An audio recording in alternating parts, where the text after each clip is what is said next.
নমস্কাৰ দৰ্শক, অষ্টলক্ষ্মী এষ্ট্ৰলজিলৈ আপোনালোক সকলোকে স্বাগতম জনাইছোঁ।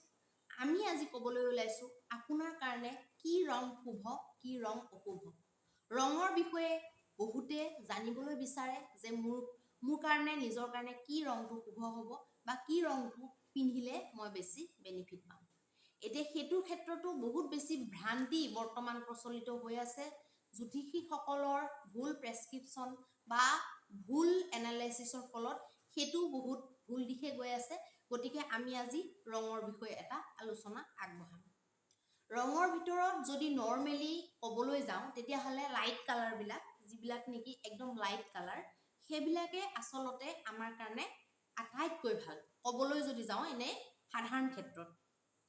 আৰু ৰঙৰ ক্ষেত্ৰত ক'লা আৰু বগা ৰংটোক লৈও বহুত বেছি ভ্ৰান্তি আছে মানুহৰ মনত। তাৰ বিষয়েও মই অকণমান বিশেষ নকলেও মই কিছুমান কথা কৈ দিওঁ। বগা ৰংটো আমি মৃত্যুৰ সময়ত কেলে পিন্ধো? এতিয়া বহুতে ভাবে যে বগা ৰংটো মৃত্যুৰ সময়ত পিন্ধে, বগা ৰংটো বেলেগ একো অকেজনত পিন্ধিব নোৱাৰি নেকি? তেনেকুৱা নহয়। বগা ৰংটো মৃত্যুৰ সময়ত কিয় পিন্ধা হয় আমি সেইটো জানিব লাগে। আমি বগা ৰংটো ইউজ কৰাৰ কাৰণ কি হ'ব পাৰে আৰু বগা ৰংটোক শান্তিৰ প্ৰতীক বুলি কিয় কোৱা হৈছে? এতিয়া বগা ৰংটোৰ যিটো কোৱালিটি, বগা ৰংটোৰ কোৱালিটিটোৰ ওপৰত ডিপেণ্ড কৰি সেই কথাসমূহ আগৰ দিনৰ মানুহে যিহেতু জানিছিল কৈ থৈ গৈছে আৰু তেতিয়াৰ পৰা প্ৰচলিত হৈ আহি আছে। বগা যিটো ৰং, বগা ৰংটোৱে সদায় যিকোনো বস্তুত দলিয়াই দিয়ে, কেতিয়াও বস্তুটো এবজৰ্ব নকৰে। যিহেতু বগা ৰংটোৱে সকলো বস্তু দলিয়াই দিয়ে বা চিটিকাই দিয়ে, নিজৰ পৰা আঁতৰ কৰি দিয়ে, তেতিয়াহ'লে আমি যেনেকুৱা বস্তুবিলাক, ধৰি লওক এতিয়া মৃতকৰ ঘৰত গৈছোঁ বা জাতকৰ চোৱা লাগিছে, জাতকৰ চোৱাৰ তাত গৈছোঁ, বিশেষকৈ মৃতকটো, ইয়াত জাতকটোৰ কথা মই কেলে কৈছোঁ সেইটো মই কৈ দিম। এক্সাম্পলত মই বুজাবলৈ মৃতকটোৱে ভাল হ'ব। মৃতকৰ ঘৰত আমি গৈছোঁ, মানুহ ঢুকাইছে, আমি বগা কাপোৰ পৰিধান কৰি দিছোঁ। বগাটোৱে যিহেতু চব বস্তু দলিয়াই দিয়ে, চিটিকাই দিয়ে, তেতিয়াহ'লে কি হ'ব? সেই মৃতকৰ ঘৰৰ যিটো পৰিৱেশ, যিহেতু আমি এতিয়া খবৰ ল'বলৈহে গৈছোঁ, আমাৰ ৰিলেটিভছ হওক বা অকণমান এনে চিনাকি মানুহ হ'লেও আমি খবৰ ল'বলৈ যাব লগা হয়। গতিকে সেই পৰিৱেশটো আমাৰ কাৰণে কেতিয়াও বেনিফিট দিয়া পৰিৱেশ নহয়। আৰু যিটো বস্তু আমাৰ স্বাস্থ্যৰ কাৰণে বেনিফিট নিদিয়ে, এতিয়া ইয়াত স্বাস্থ্যৰ কথা ক'ৰ পৰা আহিলে বহুতে ক'ব, ব্ৰতৰ বা উপবাসৰ যিবিলাক বিধান মৃত্যুৰ পিছত, সেইবিলাক অকল স্বাস্থ্যৰ কাৰণে দিয়া হৈছে। সেইবিলাক কোনো তাত দুখ লাগি নাখায়, সেইটো এটা বেলেগ টপিক, কিন্তু দুখৰ কাৰণে সেইবিলাক নিয়ম নাই বনোৱা। কাৰণ বহুত এনেকুৱাও মানুহ আছে যি মাক দেউতাক ঢুকালেও সহ্য কৰিব পৰা ক্ষমতা থাকে, কান্দি উদ্বাহুল হৈ নোযোৱা তেনেকুৱা ধৰণৰ মানুহো বহুত আছে। গতিকে ইয়াত দুখৰ কথাটো নাই। যিহেতু বগা ৰংটোৱে চিটিকাই দিব, দলিয়াই দিব বা যিকোনো বেয়া বস্তু এটাক এবজৰ্ব হোৱাত বাধা দিব, সেইকাৰণে আমি যিটো পৰিৱেশ আমাৰ কাৰণে অনুকূল নহয়, যিটো পৰিৱেশৰ শুদ্ধি দৰকাৰ হয়, গংগা জলৰ দ্বাৰা, হোম যজ্ঞৰ দ্বাৰা যিটো পৰিৱেশৰ গোটেই বাতাবৰণটো শুদ্ধি কৰাৰ প্ৰয়োজন হয়, তেনেকুৱা বাতাবৰণ এটা আমাৰ শৰীৰৰ কাৰণে বা আমি ল'ৰা ছোৱালী এটা লগত লৈ গৈছোঁ, ল'ৰা ছোৱালী লৈ গ'লেও বা নগ'লেও সকলোৰে কাৰণে, কিন্তু কথা এটা কৈছোঁ, যদি ল'ৰা ছোৱালী এটা লগত লৈ আপুনি গৈছে, সেই বাচ্ছাটোৰ কাৰণে সেই পৰিৱেশটো অনুকূল নহয়, তাৰ কাৰণে বেনিফিট নহয়। সেইটো তাত মানুহে বহুত ভাবিব পাৰে চোৱা নিকা, আজিকালি একো চোৱা নিকাৰ তাত কোনো কথা নাই। মৃতক এজন যেতিয়া মানুহ ঢুকায়, মানুহৰ শৰীৰত হাজাৰ কোটি বীজাণুৱে বাস কৰে। আৰু আমি যেতিয়ালৈকে জীৱিত থাকোঁ, যেতিয়ালৈকে আমাৰ হৃদয় মানে হৃদপিণ্ডটো যেতিয়ালৈকে স্পন্দন হৈ থাকে, আমি যেতিয়ালৈকে জীৱিত থকা বুলি কওঁ, তেতিয়ালৈকে আমাৰ শৰীৰৰ তাপমানৰ কাৰণে, আমাৰ শৰীৰৰ যিটো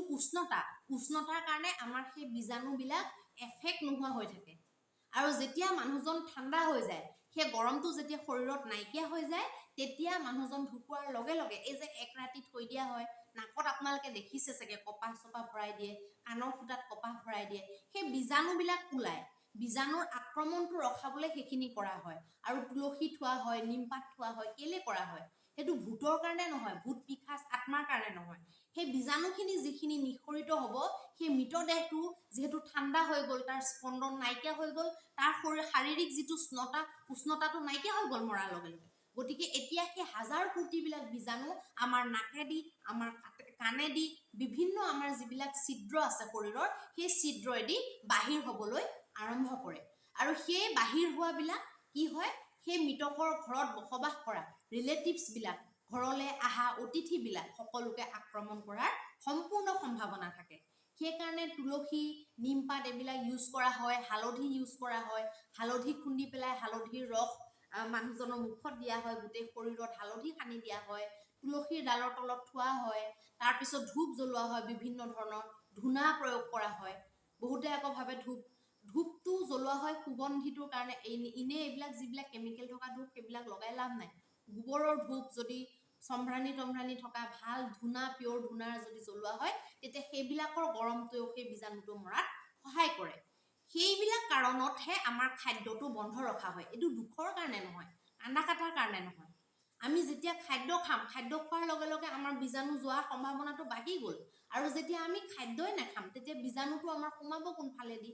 সোমাবতো নোৱাৰিব বীজাণুটো ঘপককে এনে হাৱাইদি যিখিনি যাব ধৰক সেইখিনিহে যাব আৰু হাৱাটো আমি যিমান পাৰো ধূপ ধূনা নিমপাত তুলসী পাত এইবিলাক দি আমি হালধি চালধি খুন্দি বিভিন্ন ধৰণৰ ধূপ চুপ জ্বলাই চাকি জ্বলাই বা ধূনা জ্বলাই আমি পিউৰিফাই কৰিবলৈ চেষ্টা কৰি থাকো ঘৰখন যিমান পাৰো আমি চাফা কৰি ৰাখিবলৈ চেষ্টা কৰো খাদ্যটো সেইকাৰণে বন্ধ কৰা হয় খাদ্যৰ বন্ধ কৰা বেলেগ কাৰণ নাই গতিকে বগা কাপোৰ সেইকাৰণে পৰিধান কৰা হয় যে বগা কাপোৰে বস্তু চিটিকাই দিয়ে বেয়া বস্তুখিনি আমাৰ এবজৰ্ব হ'বলৈ নিদিয়ে এতিয়া আপোনালোকে যদি এনেকুৱা স্থানত গৈছে কোনোবাই হোম যজ্ঞত মাতিছে বিষ্ণু যজ্ঞ হৈছে নাৰায়ণ পূজা হৈছে আপোনালোকে ভাবিছে যে মই বগা কাপোৰ পিন্ধি যাওঁ ভাল হ'ব তেনেকুৱা নহয় আপোনালোকে সেইটো এটা ভাল পৰিবেশ আপোনালোকে সেই ভাল পৰিবেশটো এবজৰ্ব কৰিব লাগে আপোনালোকে মন্দিৰলৈ গৈছে মন্দিৰৰ যিটো পজিটিভ এনাৰ্জি যিটো আমাৰ কাৰণে বহুত দৰকাৰী সেইটো আমি এবজৰ্ব কৰিব লাগে ৰুদ্ৰ অভিষেক আপুনি কৰিছে ৰুদ্ৰ অভিষেক কৰোতে আপোনাৰ যিখিনি তাত বাতাবৰণ যিখিনি মন্ত্ৰৰ ধ্বনি তাত স্পন্দন হ'ব যিটো বাতাবৰণ তাত প্ৰস্তুত হ'ব সেইটো আমাৰ কাৰণে বহুত শুভ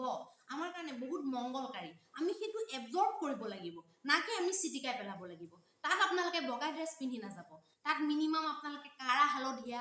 অৰেঞ্জ গুলপীয়া কাৰা তেনেকুৱা ধৰণৰ বহুত যদি ক'লা চলা পিন্ধিবলৈ মনো নকৰে ক'লা যদি পিন্ধিও যায় একো ক্ষতি নাই ক'লা পিন্ধিলে আপোনালোকৰ যিমান আপোনালোকে ক'লা বা নীলা তেনেকুৱা পিন্ধিব এবজৰ্ব হ'ব কিন্তু গৰমত যিহেতু ডাৰ্ক কালাৰ পিন্ধিব নোৱাৰি মিনিমাম আপোনালোকে হালধীয়া গুলপীয়া সেউজীয়া এইবিলাক পিন্ধিব তথাপি কিছু পৰিমাণে আপোনালোকে সেই ভাল পৰিৱেশবিলাক সংগ্ৰহ কৰি আনিব পাৰিব গতিকে ক'লা ৰং আৰু বগা ৰঙৰ মেইন ডিফাৰেন্স আৰু মেইন আমাৰ যিবিলাক ভ্ৰান্তি আছে আজি মই ক্লিয়াৰ কৰিলো ক'লা ৰংটো অশুভ বুলি তেনেকুৱা কোনো কথা নাই ক'লা ৰঙে এবজৰ্ব কৰে ভাল যেতিয়া ঠাইলৈ যাব যিবিলাক আমি এবজৰ্ব কৰাৰ দৰকাৰ আমাৰ কাৰণে যিবিলাক মংগলকাৰী সেইবিলাক ঠাইত আপোনালোকে ক'লা নীলা ব্যৱহাৰ কৰিলে আপোনালোকে ভাল ফল পাব আৰু যদি মৃতকৰ ঘৰত ক'লা পিন্ধি যায় তেতিয়াহ'লে সেই মৃতকৰ সেই বেয়া বাতাবৰণটো যিটো আপোনালোকৰ কাৰণে দৰকাৰী নহয় সেই বস্তুটো আপোনালোকে এবজৰ্ব কৰি ঘৰলৈ লৈ আনিব সদায় মনত ৰাখিব বেয়া ঠাইত গ'লে যিটো নেকি আপোনাৰ কাৰণে এবজৰ্ব কৰাটো উচিত নহয় সেই ঠাইত গ'লে যিমান পাৰে বগা পিন্ধিব আৰু যিবিলাক সুখী মুহূৰ্ত বা যিবিলাক এবজৰ্ব কৰাটো দৰকাৰী আমাৰ কাৰণে তেনেকুৱা ধৰণৰ বিলাকত কালাৰিং পিন্ধিব আৰু যদি ঠাণ্ডা দিন হয় নীলা ক'লাও আপোনালোকে পিন্ধিব পাৰে আৰু যদি আপোনালোকক চুট কৰে এতিয়া আমি কালাৰৰ কথা কওঁ বিশেষকৈতো পাতল কালাৰ বিলাক ভাল এতিয়া এনেকুৱা কালাৰৰ কথা কিছুমান আছে কিছুমান মানুহে কিছুমান বাৰত গম পাই যায় যে এই বাৰটো মোৰ কাৰণে ভাল নহয় মানুহে লক্ষ্য কৰিব লাগিব এদিন দুদিনত গম নাপায় এবাৰ দুবাৰত গম নাপায় কিন্তু বহু বছৰ হোৱাৰ পিছত তেওঁ গম পাই যায় যে মোৰ কাৰণে অমুকটো বাৰ মোৰ কাৰণে ভাল নাযায় অমুকটো বাৰে মোৰ কিবা এটা গণ্ডগোল হয়ে হয় ধৰি লওক ফৰ এক্সাম্পল আপোনাৰ কাৰণে শনিবাৰটো ভাল নহয় বুলি আপুনি অনুভৱ কৰিছে শনিবাৰে সদায় আপোনাৰ লগত কিবা নহয় কিবা বেয়া হয় নহলে শনিবাৰে আপোনাৰ কিবা এটা নহয় কিবা এটা কেনা লাগে বা শনিবাৰে আপুনি কিবা নহয় কিবা বেয়া খবৰ শুনিবলৈ পায় ধৰি লওক ফৰ এক্সাম্পল দিছো মই তেনেকুৱা ক্ষেত্ৰত আপুনি নিজে নিজে শনিৰ লগত ৰিলেটেড কালাৰ বিলাক এভয়েড কৰি দিব নীলা কালাৰ গ্ৰে কালাৰ ক'লা কালাৰ এইবিলাক আপোনালোকে নিজে নিজে ইউজ কৰাটো একেবাৰে ত্যাগ কৰি দিব বিশেষকৈ শৰীৰত পিন্ধা কাপোৰবিলাক সেইকেইটা কালাৰৰ একেবাৰে ইউজ কৰিবলৈ বাদ দি দিব বেগ চেগো যদি ৰেগুলাৰ ইউজ কৰে তেতিয়াহ'লে আপোনালোকে সেইবিলাক কালাৰ ইউজ কৰাটো বাদ দি দিব আপোনালোকৰ কাৰণে ভাল হ'ব এতিয়া বহুতে ভুল প্ৰেছক্ৰিপশ্যন কৰে যে আপোনাৰ বুকটো বেয়া আপুনি এটা কাম কৰিব সেউজীয়া বস্তু বেছিকৈ পিন্ধিব সঁচাকে যদি আপোনাৰ কাৰণে বুধটো যদি অষ্টমত থাকি যদি মাৰক হৈ আছে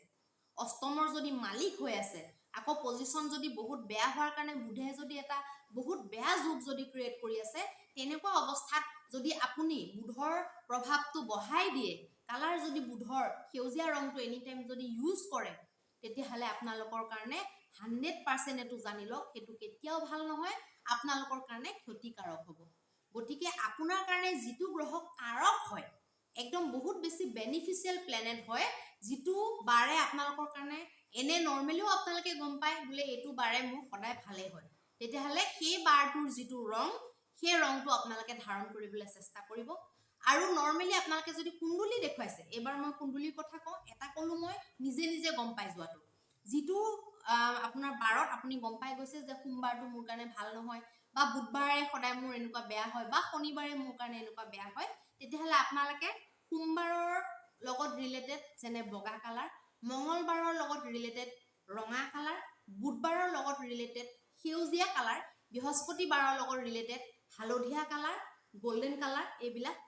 শুক্ৰবাৰৰ লগত ৰিলেটেড বগা ৰংটো বা পাতলা আকাশী ৰংটো শনিবাৰৰ লগত ৰিলেটেড কাৰা বেঙুনীয়া কাৰা নীলা আৰু ক'লা ৰংটো ৰবিবাৰৰ লগত ৰিলেটেড অৰেঞ্জ কালাৰটো ডাৰ্ক অৰেঞ্জ কালাৰ বা ৰেড কালাৰ বা চেফ্ৰন যিটো কেশৰীয়া কালাৰ বুলি কয় বা যিটো তামৰ যিটো কালাৰ হয় সেই কালাৰকেইটা আপোনালোকে এভয়েড কৰিব যদি সেইকেইটা বাৰত আপোনালোকে নিজৰ বেয়া হোৱা বুলি তাৰ ভিতৰত যিটো বাৰতে আপোনালোকে বেয়া হোৱা বুলি একদম বহুত দীৰ্ঘদিন ধৰি অনুভৱ কৰি আহিছে সেই কালাৰটো আপোনালোকে এভয়েড কৰি চলিবলৈ চেষ্টা কৰিব আৰু সেকেন্ডত যদি কুণ্ডলী দেখুৱাইছে তেতিয়াহ'লে কুণ্ডলীত যিটো গ্ৰহ আপোনাৰ আটাইতকৈ কাৰক হৈ আছে যিটো গ্ৰহ আটাইতকৈ ভাল পজিশনত আছে সেইটো গ্ৰহৰ আপোনালোকে কালাৰবিলাক ইউজ কৰিব বেছিকৈ ইউজ কৰিব আৰু যিটো আপোনালোকৰ কাৰণে প্লেনেট বেনিফিচিয়েল হৈ থকা নাই মাৰক হৈ আছে বা মাৰক নহলেও যদি বহুত বেয়া ফল প্ৰদান কৰি আছে তেতিয়াহ'লে আপোনালোকে কেতিয়াও অমুকটো গ্ৰহ বেয়া হৈ আছে বুলি সেই গ্ৰহটোৰ কালাৰ কেতিয়াও ইউজ নকৰিব কাৰণ সেইটোৱে আপোনালোকৰ কাৰণে বাধাহে উৎপন্ন কৰিব না কি আপোনালোকৰ কাৰণে ভাল কৰিব গতিকে কালাৰ কেনেকৈ চুজ কৰে মই আপোনালোকক ক'লো যিটো গ্ৰহই আপোনাক বহুত প্ৰতাৰণা দি আছে বেয়া ফল দি আছে সেইটো গ্ৰহৰ যদি আপুনি কালাৰ পিন্ধে তেতিয়াহ'লে সেই গ্ৰহটোৱে কেতিয়াও ভাল ফল নিদিয়ে এইটো বহুত ডাঙৰ এটা ভুল সেই গ্ৰহটোৱে ভাল ফল দিয়ে বেয়া ফল দিয়াটো পিছৰহে কথা হ'ব প্ৰথম সাধাৰণ কথাটো বুজিব লাগে যে আপোনাৰ কাৰণে যদি কোনোবা এটা গ্ৰহ বহুত বেয়া হৈ আছে সি যদি বহুত বেয়া ফল দি আছে তেতিয়াহ'লে আপুনি সেই গ্ৰহটোৰ কালাৰ যেতিয়া আপুনি পিন্ধি থাকিব তেতিয়াহ'লে সেই গ্ৰহৰ যিটো ৰে যিটো প্ৰভাৱ সেইটো আপোনাৰ গাত বাঢ়িব নে কমিব কালাৰটো আপুনি ধাৰণ কৰিলে বাঢ়িবহে আকৌ যদি যিটোৱে আপোনাক বেয়া ফল দি আছে যেতিয়া আপোনাৰ ৰেটো বাঢ়িব প্ৰভাৱটো যেতিয়া বাঢ়িব তেতিয়া ভাল কেনেকৈ হ'ব আপোনাৰ বেয়াহে হ'ব সেইটোতো সাধাৰণ জ্ঞানৰ কথা এইটোতো কোনো নকলেও বুজি পোৱা যায় ভুল প্ৰেছক্ৰাইব কৰা মানুহৰতো অভাৱ নাই জনিবা সেইটো বেলেগ কথা কিন্তু নিজেওতো অলপ ভাবি চাব লাগে বস্তুবিলাক গতিকে তেনেকুৱা ধৰণৰ কাম নকৰিব বুধ আপোনালোকৰ কাৰণে বহুত বেয়া আপোনালোকে ডেইলি সেউজীয়া ৰুমাল লগত লৈ ঘূৰিছে এনেকুৱা কাম নকৰিব যদি আপোনালোকৰ কাৰণে বুধটো বহুত কাৰক হৈ আছে লগ্নেশ যদি হয় আপোনালোকৰ কাৰণে লগ্নেশ হৈ পেলাই দশমত বহি আছে লগ্নেশ হৈ পেলাই লগ্নত বহি আছে লগ্নেশ হৈ পেলাই পঞ্চমত বহি আছে লগ্নেশ হৈ পেলাই যদি আপোনালোকৰ ভাগ্যস্থানত বহি আছে লগ্নেশ হৈ পেলাই আপোনালোকৰ যদি লাভ স্থানত বহি আছে বহুত যদি পজিশন ভাল হৈ আছে তেনেকুৱাত আপোনালোকে সপ্তাহত 7 দিনে গ্ৰীণ কালাৰ পিন্ধক ক'বলগীয়া একো নাই সেইটো কাৰক বুলি ক'ব সেইটো বহুত বেনিফিচিয়েল প্লেনেট হৈ আছে তাৰ কালাৰ ইউজ কৰিলে আপোনাৰ লাভ হ'ব কিন্তু বুধটো অষ্টমত আছে বুধ বেয়া হৈ আছে কাৰণে বুধৰ কালাৰ পিন্ধাই আছে শনি বেয়া হৈ আছে কিন্তু শনিৰ কালাৰ পিন্ধাই আছে সেইটো আকৌ কেনেকুৱা কথা হ'ল যিটো মানে বেয়া যিটো আমাৰ কাৰণে বেয়া সেইটো আমি অতৰাব লাগে নে বেছি কৰিব লাগে আপোনাৰ গেছ হৈছে আপুনি